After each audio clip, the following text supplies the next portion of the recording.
Hey, what's up, everybody? Welcome back to another episode of Weekly Roundup. My name is Frankie. And I'm Ryan from the Coffee Break. Yeah, a big thank you to the Coffee Break to help us to compile all the juicy news for you guys every single week. Subscribe today and get smarter. While we were trying to curate today's news, I noticed there's one word to summarize everything that we're going to talk about today. The word is patience. Because whatever that we're going to talk about today, it requires a lot of patience for things to pan out gradually. It's not something that you do a certain action today and then immediately you are able to see the results. Good things take time. Good things take time. That's the key. Now, the first one that we are going to talk about today is fresh from the oven. It just came out today as we were recording this episode on Thursday, the 2nd of May. Microsoft announced that they are going to plow in $2.2 billion in Malaysia over the next 4 years. The first patience. 4 years. $2.2 billion to support Malaysia's digital transformation. What are they investing on, Frankie? So there are a couple of things that they wish to work on in Malaysia. The first one is they want to build a cloud and AI infrastructure in Malaysia. But I don't think this AI infrastructure is just to serve Malaysia market itself. I think it's more of a regional ecosystem to support this region. That's number one. Number two is that this AI infrastructure is not going to run by itself. It needs to have people managing it and stuff like that. So they're also going to create AI skilling opportunities for up to 200,000 people. Oh. So that creates a lot of job opportunities for Malaysia lah. And because you're talking about AI infrastructure and all that, so I suppose these are high value jobs. It should be. So going forward, an early congratulations to these 200,000 people. Chances are you may get quite high salary in the future, I think, and I hope.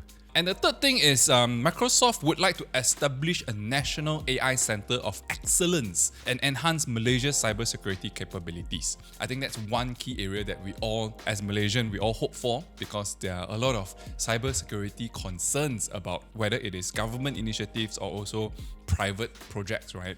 People are stealing your data to use it for many other unlawful purposes. So hopefully by strengthening the cybersecurity capabilities, Microsoft could help us to improve in the area. I think they will also be working quite closely with the Ministry of Digital. I've also read there'll be some sort of regulations that could be enhanced as a result of this kind of investments, because now the talk of AI is going towards regulation. At first, when you had OpenAI, people were like, oh, happy, we can do a lot of things. Now it's getting more and more liberated. At the same time, I think the regulators are stepping in. Sam Altman had that kind of argument. Musk had this kind of argument about regulations. I think this would be a good opportunity and good time for the country to also look at this. Yeah, so that's usually the case, right? Like, for example, if you remember when car hailing just came to the market, everyone was excited about it, right? You don't need to hail a taxi, you can just use your phone to order a car and the car would just come right in front of you. But the problem with that was that there was no regulation because it was so new to the market, right? Then to the point, it grew big enough, but problems started to arise. You have things like, to give an extreme example, you may even end up gonna kidnap. Yeah, Right, I mean, right, I've heard of right. stories where drivers driving you to like a unknown spot. Correct. Right? Or like passengers being unruly. Yeah, or being harassed, Correct. for that matter. Vice versa, because some passengers are like, oh, but the app says this price because there was search pricing and all that kind of items, right? But I think over the years, have not heard this kind of news anymore. Yeah, that is because governments come up with policies, with regulation to make sure that everyone can use this kind of new technology, new services in a very safe environment. So those are definitely areas that need to be improved on. But Microsoft also wants to support the growth of Malaysia's developer community. So all these new technologies, it requires all these software engineers to program all this kind of AI stuff, right? And with that, hopefully we will have a very strong developer community in Malaysia, and hopefully we can be the region for a lot of all these big tech companies to come here and do their big tech or deep tech development for the whole world. And the interesting thing about this investment by Microsoft, $2.2 billion, is the largest investment in Microsoft history, investing in Malaysia since 32 years ago when they first came to Malaysia. So that is something that a lot of politicians started to come out and take credit lah. Like, oh, thank you Microsoft, we hope that the government of Malaysia can work very well with Microsoft and all that kind of things. While that is the narrative in the news, I don't think the full credit goes to the politician. I don't know, man. I mean, if you look at the photo ops, right, you can see so many ministers that were in the photo. I think at least a good 10 to 15 ministers were in the photo op, with Satya Nadella. But why do you think they chose Malaysia? Because there's another part about that, but why is Malaysia being chosen? It's simply because we are in the region, and so happen that Microsoft is expanding their footprint in Southeast Asia. So Malaysia being one of the major economies in the region, so I believe that is one of the reasons why they come here as well. Now, why do I say that? Is because apart from Malaysia, Microsoft is also saying that they're going to invest $1.7 billion in Indonesia, also over the next 4 years, to build similar stuff. They're going to build new cloud system and AI infrastructure there as well. From that few sentences, what I can think of is that, so you have a hub in Indonesia, one hub in Malaysia, and these two is supposed to complement each other to make things more efficient in terms of their cloud system for Microsoft. So apart from Indonesia, they are also committing to invest in Thailand as well to build a new regional data center. So if you think about it, it is a very carefully curated investments in this region. So you have AI infrastructure in Indonesia and Malaysia. You have data centers housed in Thailand. And then all this is supposed to work together. So the whole Southeast Asia region is like a powerhouse to Microsoft in the next 4 years. That's how I see it. I think that's their aim as well, right? Sort of diversifying the investments in this region.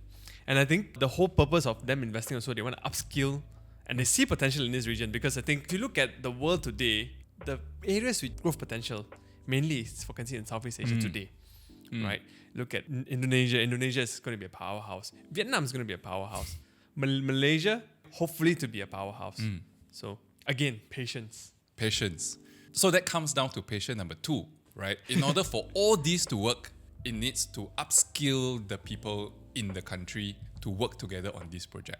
So if you know about Stanford in the US, so that's how it all started, right? You have higher education folks who graduate, who then find jobs, who then start these companies in Silicon Valley. That is the infrastructure of how it worked, and has worked so well over the years. You see all these companies. There's one reason why they're coming out of Silicon Valley, because of Stanford.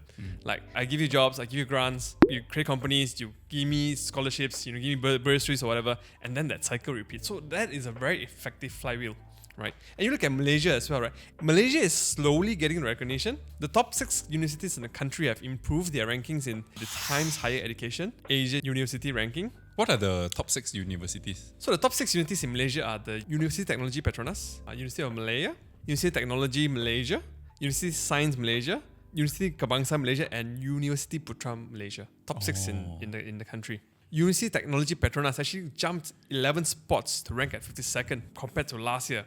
Oh, it's the 52nd best university in Asia.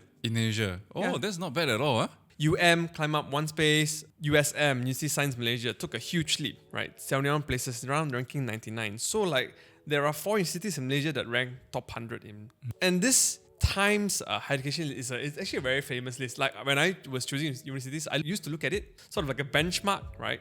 And these universities were actually evaluated based on 18 performance indicators. And Malaysian universities perform at or above the regional average across most of these metrics.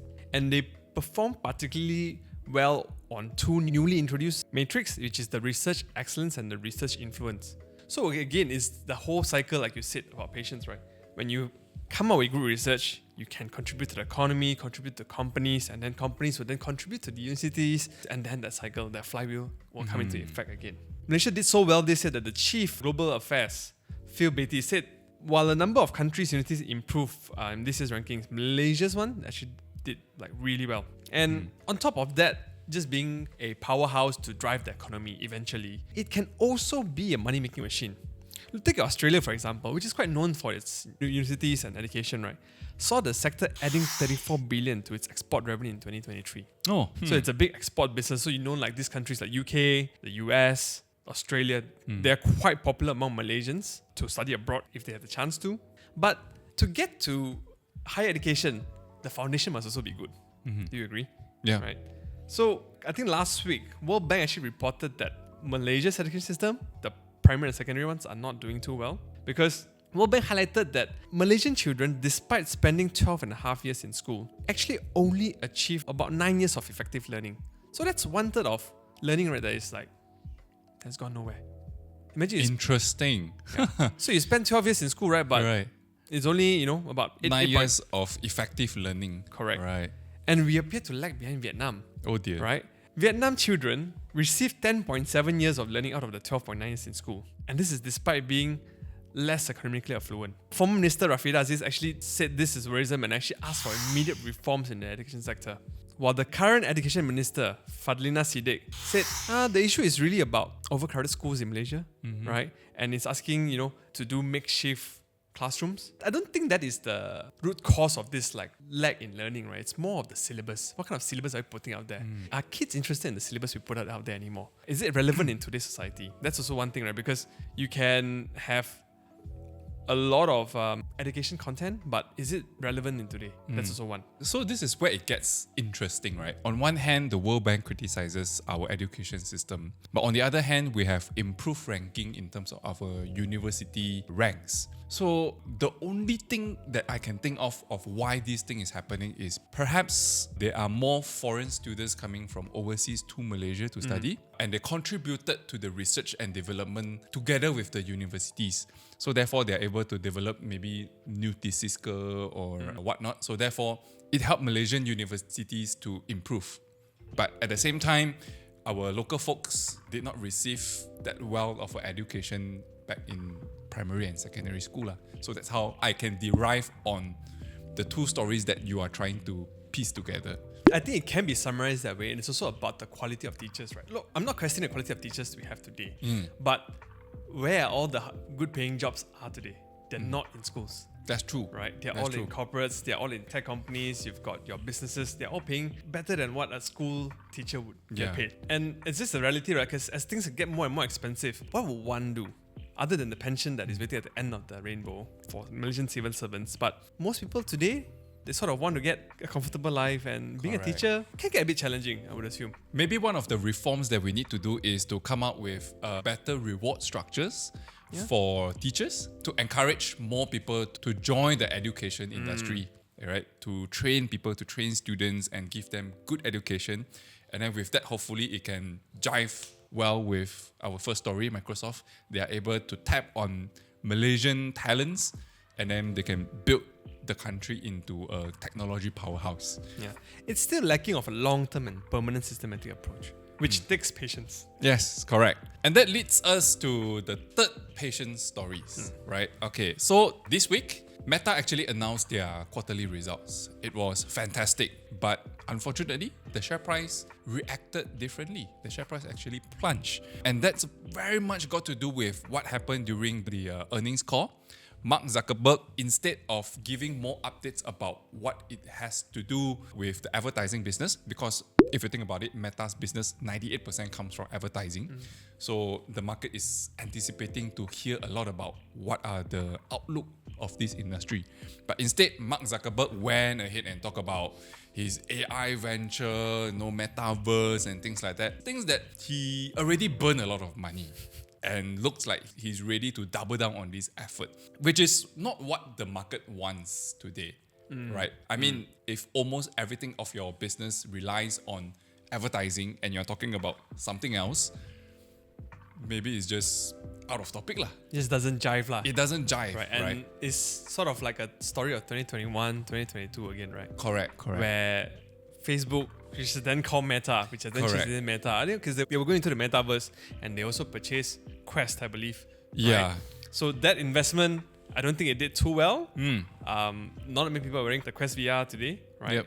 But I think if anything, Apple's Vision Pro is sort of driving that awareness that, hey, VR headsets could be the future, right? Yeah. And so Mark Zuckerberg asked yet again for investors to remain patient. What is Meta investing in? So the current expectation is that Meta is going to spend up to $40 billion US dollars compared to previously estimated of 37 billion. So that is like 3 billion extra, right? And Zuckerberg is pushing for the metaverse angle again, right? They're talking about their Ray-Ban smart glasses to maybe possibly compete with Apple Vision Pro. I'm not sure. They're also developing their own AI chatbot. I think that one would go head on with ChatGPT lah, right? So there are a lot of all these AI related kind of investments, right? But from a businessman perspective, I can understand why he is giving that kind of thought in the earnings briefing. Yes, while 98% of the business comes from advertising today, but Meta needs to plan for a day where it may not be so relevant anymore. Because if you think about it today, there are so many other social media platforms. Yep. You have TikTok. In China, you have Xiaohongshu, Your Douyin, that kind of stuff, right? So I think this new venture is preparing Meta to continue to be relevant in the very, very far future. So from business perspective, it makes sense.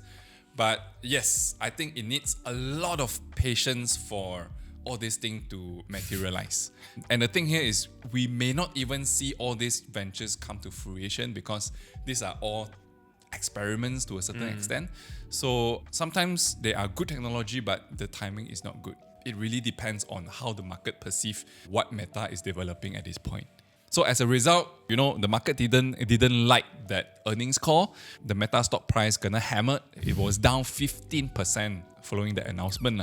The last patience for today is Apple. Because Apple is now weighing between left and right.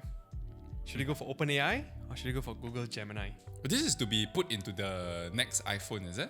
Apple wants to bring generative AI to iOS 18 and iPhone 16. Okay. Which is expected to be released by the end of the year. September is usually the release cycle, right? But they have not decided to use whether is it OpenAI or Gemini or another third-party provider. Because if you look at the AI technology in phones today, if you look at Samsung's S24 lineups, those are like AI powered already. Right? On the phone, you call and it directly translates. You can edit photos. You know what's even real anymore with the Samsung phone. So I think Apple not wanting to lag behind in this playing field, it wants to work with third-party providers for once. They had their Siri that was sort of supposed to be a smart chatbot. Yeah. It's been released over 10 years now, but has not gone anywhere. But my question is, why didn't they continue to develop Siri and make it more powerful, but instead they want to work with a third party? I'm surprised myself because over the years, I'm sure they've collected a lot of data on Siri. Exactly. But as an iPhone user, I've used Siri maybe like once a month. Actually, I don't use it at all. Yeah. In fact, I use more Google than Siri. Correct. So I think they're struggling in that form because it's also very awkward, right? To like, hey Siri, help me do this. It used to be cool, but I think the trend just died off. So now they're looking for help, pretty much, right? And I mean, Tim Cook has been very outspoken about putting AI in his products. The deal was initially discussed with OpenAI, but I think the collaboration has since slowed down, and then so they are now thinking swiping left or swiping right, which needs patience. Yeah. Because you can't change like that. Right? Correct. But what do you think of Apple as a whole? Do you think they are losing that economic moat that they have? Because if you think about it, we talked about this before. In Europe, they got fined $2 billion because there was a complaint filed by Spotify to, in a way, try to break their monopoly in the music streaming business. And they also come up with new rulings that say that you cannot use lightning cable anymore. You must use USB-C. So all these things is slowly stripping off Apple's economic moat. Yep. Do you think eventually Apple will become just a meh company, or do you think they are trying to find their foothold in this tech industry and try to march forward even more aggressively? I think surprisingly with this news is usually Apple, they don't really partner with the big boys. Yeah. They usually will acquire small companies and then build that technology in-house because they don't like to share what they're trying to build with the big players. And especially if you look at OpenAI, partly Microsoft phone, Google is another of its Android ecosystem. Could be quite a desperate move. The key thing with AI today is I think we still have not seen the integration, which I think Apple will do well. At the integration to our daily lives, not there yet. Right? How does it help to streamline the things that we do every day? Not there yet. Right? Maybe with this partnership, then Apple can, regain its moat lah. Hopefully that is some things that require a lot of patience, and hopefully one day we can see that happening to Apple. Yeah, but nonetheless, that's all we have for this week. Thank you for being patient with us. Yeah, and see you guys again next week. Ciao.